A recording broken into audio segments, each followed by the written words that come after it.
Vedare tinokuchingamidzai zvekare kune chimwe chirongwa pano paZim Facebook Secrets and Confessions. Tadzoka zvekare nemamwe mamessages.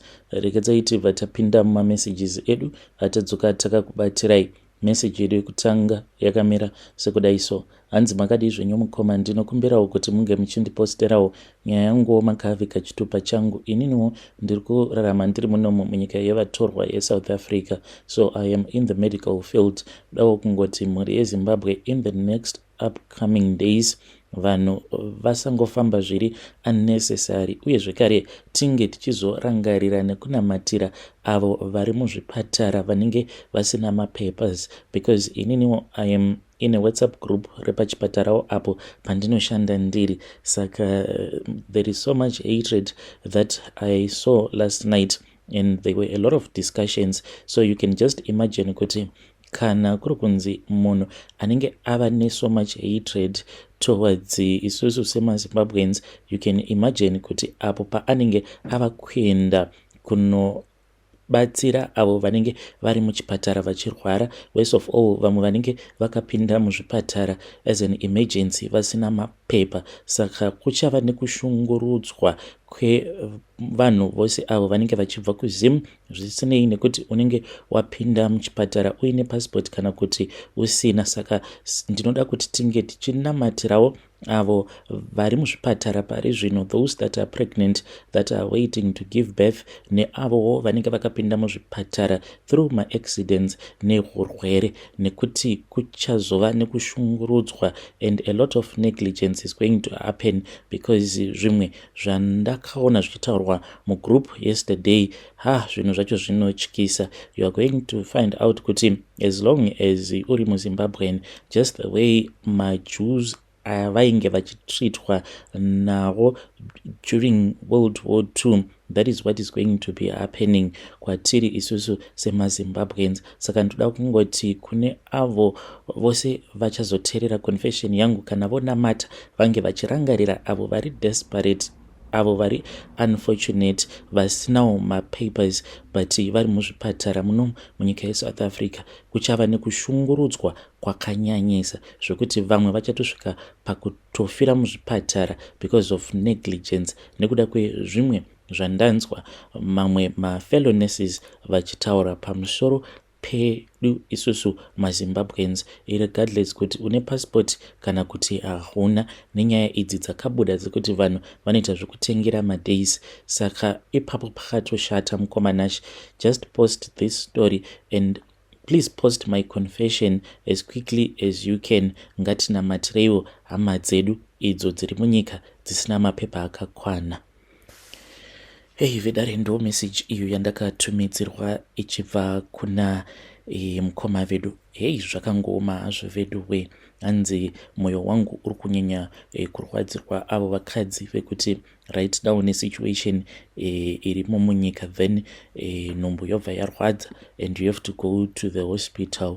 Apo pamwe unenge uine passport ine madays, wava kutongoonekwa sekunge usitombori kana munhu, unongoonekwa as if you are an illegal foreigner. Saka hanzi kuchava nekushungurudzwa kwevanhu muzvipatara, kunyange uine passport nyange usina. Saka hanzi ngatinamatirei avo vari muzvipatara nekuda kwemaaccidents, uye zvekare vanenge vari muzvipatara because vanenge vauya kuzopona, kana kuti vari muzvipatara because they are really sick.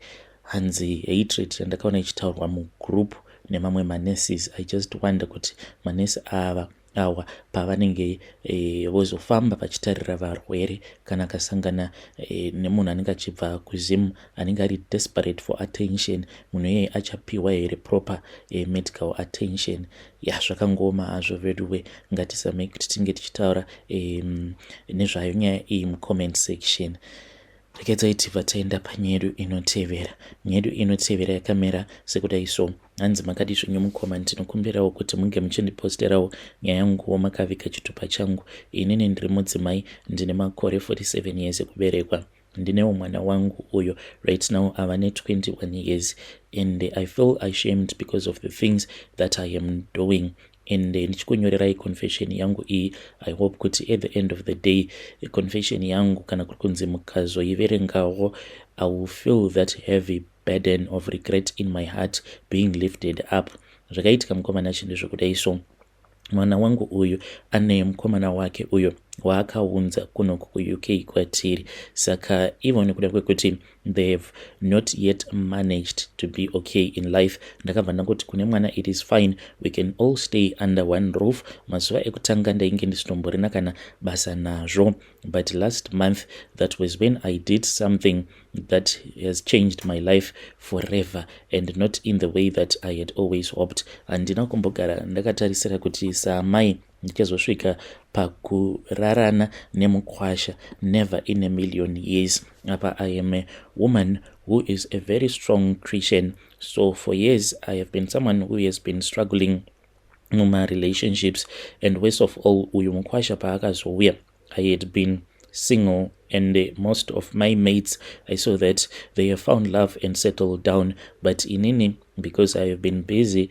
working and trying to build a better life for my kids, but ndakazotanga kusvika pakunzwa kuti now I feel lonely, desperate, and now tired of being on my own. So pandakazo tsangana nemukwasha uyu mushure mekunge auya kunoku kuUK, that was when I felt attracted to him. But when I was like attracted to him, it was not like ndainge ndatobatwa nepfungwa dzekuti mukwasha ndiri kufanira kuti ndinge ndichirarana naye. Ndakangoti ya mwana wangu ane good choice. Mukwasha zvake mari haana as such, but very handsome and very kind. So nekufamba kwenguva, as soon as we were people that were now living under one roof, I knew kuti I was starting to develop feelings for him, and ndikabva ndazviudza kuti this thing that I was doing, I was not supposed to do it. Zvakazongotanga apo pandakazongoti one day when I was busy and he was also at home, saka he was preparing some breakfast ari mukitchen, then I walked up on him in the kitchen. Ainge asingatozivi kutoti ini ndainge ndiripo, saka he was just half naked andidi kukunyeperai. Ipapo ndakabva ndazobatwa nemweya weruchiva. I quickly looked away, but kubva zuva iroro kuzonosvika ndichizonosangana pabonde nemukwasha, ndakabva ndazova nethat obsession yekuti mukwasha ndikufanira kuti ndinge ndichisangana naye pabonde, but ndainge ndichishaya kuti ndingazvifambisa sei, and I started looking for ways to make it happen. Kudzamara ndazongozviexposa to one of my friends. Ndakabva ndazotaura nefriend yangu, ndikabva ndaiudza the situation that was on the ground. This friend of mine iye zvake ari kuSouth Africa uko, ndokubva tataura paya. So when we spoke ndopaakabva azonditi kuwadii mbozama vanasekuru ava vanongobuda pamachannels akasiyana siyana paYouTube. Saka ndakabva ndazotorawo manhamba. Mushure mekunge ndatora manhamba, sekuru vekutanga mari dzavakandiudza dzainge dzakatekwa ndei, then ndokubva ndachizotaura nevamwe gogo nagogo vaya takabva tataurirana. Saka gogo ava vakabva vazoti vainge vachazondigadzirira mishonga, vobva vandipakejera mishonga iya. Saka mishonga iyi vakati vainge vaine mari iyo yavainge vachida kuti mishonga iyoyo inge ichizouya kunoku kuUK. I was really desperate, and I was even willing to break up my daughter's marriage and to bring that happiness to me, and I was blinded by my own desire. So mushure mekunge tataurirana paya, gogo vaya ndakabva ndazovatumidzira mari. Mushure mekunge ndavatumidzira mari, already tainge titori nedare iro ratainge takatopinda, but ivo vakabva vazofind out kuti I was lying to her, because ndainge ndakavaudza kuti kunoku ndine murume wangu uyo wandagara ndichidanana naye, but murume uyu manje ava kundichinjira, ava neumwe munhu waava kudanana naye. Ndisingade kuti vange vachizviziva kuti apa ndainge ndichitoronga zano rekuti ndinge ndichitorera mwana wangu murume wake. Saka tirimo mudare muya vakabva vati ko indava uri kundinyepera nai muzukuru, ndokubva vandiripisa paya. Mushure mekunge vandiripisa, ndakabva ndazovakumbira, ndikabva ndati gogo, uyu mukwasha wangu ndinomuda nemwoyo wangu wose, itai kuti zvinge zvichiita. Saka vakabva vati ndainge ndichifanira kuti ndinge ndichizotopera mari iya. Ndokubva ndazotopera mari, but zvinhu zvangu zvakabva zvazouya hazvo. Mushure mekunge zvinhu zvangu zvauya, ndakabva ndazoudzwa kuti ndainge ndichifanira kuti ndinge ndichiita sei. Ndainge ndiine umwe mushonga uyo wandairara ndakaisa pabedroom the bedroom that they were using. Uye zvekare ndine mishonga iyo yandainzi ndaifanira kuti ndinge ndichizoti pakubika paya, then I'll put some into his food. Aiwa, I followed all of her instructions, not even thinking about the consequences. Munongoziva kuti kana wabatwa nemweya weruchiva unenge wava kusanyatsokufunga zvakanaka, because unenge wava kushandisa ma-emotions ako pakufunga. Pasina kana nguva, to my shock, it worked. One day ndakatoti ndakarara ndikabva ndatongokaruka mukwasha atopinda mubedroom. I pretended as if ndainge ndisina kuzvifarira zvekuti iye he started regretting ndokubva andikumbira ruregerero, but ipapo I was playing hard to get zvangu. So akabva azongotanga kungondipa attention kudzamara one day ndazoona kuti tainge tiine mukana, because mwana wangu ainge abuda gone out shopping. Then ndikabva ndazongoenda musitting room umo mainge muine mukwasha, ndakabva ndagara in such a way that it was so improper. Iyewo ndokubva anditarisa, akati anditarisa kudaro ndokubva ndachizosimuka, and I invited him. He followed me, tikabva tazoita zvatakaita tiri mubedroom mangu. Saka kubva ipapo kusvika pari zvino nemukwasha ndo zvatinongoita. Any chance that we get nemukwasha tinotofanira kutoti tinge tichitosika bonde redu, ende dzimwe nguva tinotosika bonde for hours and hours, because iye ndakatomuona kutoti he is someone that is very strong in bed. So nyaya yavapo ndeyekuti mukomana pandakatanga kudanana nemukwasha, I was just telling myself kuti ndichasvikawo pakuti ndichazofinirwa nekuramba ndichingodanana nemukwasha. But as things as they are standing right now, ini I have fallen in love naye mukwasha uyu. As young as he is,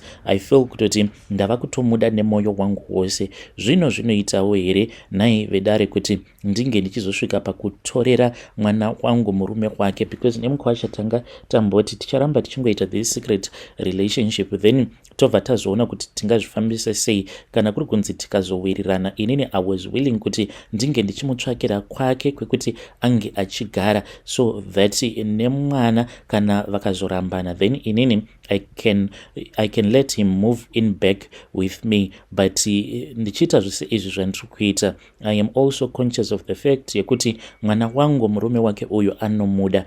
Her bringing her husband and her bringing him from Zim achiunzwa kunoko, it was because of the pure love that my child has for her husband. Saka handidi kuti ndinge ndichizomurwadzisa, but ndinotya kuti the more yatinoramba tichisangana pabonde, staying under the same roof, you can just imagine kuti at the end of the day tichazongogumisidzira tabatwa, because dzimwe nguva ndinokwanisa kungotanga kungofeel jealous when I overhear vachisika bonde pavanenge vachifungidzira kuti mom is sleeping, then ini ndinobva ndazotanga kupa pressure mukwasha kuti saka chiuyawo kuno unge uchindifadza, zvekuti sometimes he has to pretend to wake up and go and sit in the living room achita sekunge ari kuona mamovies. Then later on when he is sure kuti mukadzi anenge arara, he then sneaks into my bedroom, tobva taita zvinhu zvedu zvema-minutes. Kana akangodaro chete ndinobva ndatonzwa ndava kutofara. Saka I am really scared kuti mwana wangu anokwanisa kuzosvika pakuzvibata. Ndinokumbirawo kuti munge muchizondiposterawo nyaya yangu. Kana mandiposterawo nyaya yangu muzondizivisawo, ndichange ndichizoteverera mucomment section. Vedare ndo message iyo yandakatumidzirwa ichibva kuna vanzvadzi vedu. Ngatizamei kuti tinge tichitaura navo vanzvadzi vedu ava mucomment section. Zvakangoma hazvo vedu we. Strange things indeed they do happen in this world. Rekedzai tibva taenda panyedu inotevera. Nyedu inotevera yakamira sekudai so. Hanzi makadi zvenyu mukoma, ndinokumbirawo kuti munge muchindiposterawo nyaya yangu makavigawo chitupa changu. Isuwo tinogara kunoku kufamily house yedu kunoku kuGlenlawn. Ndinewo confession yangu iyo yandiinayo isingatombozivikanwi nevanhu vakawanda, our neighbors at church and most of our relatives. So baba vangu ivo vainge vaine mushonga uyo wavainge vainawo. Baba vangu vainge vaine prazi, saka prazi kwavo uku kwainge kuine mombe dzainge dzakawanda. Mushure mekunge baba vazoshayika, then mombe dzedze dzakabva dzazongotanga kungofa 1111 until in the end pane pamwe hanzvadzi yedu paakazotanga kupenga, who was the first born in the family, akati atanga kupenga kudaro, then one night before my mom had informed our relatives kuti ndo zvainge zvava kuitika.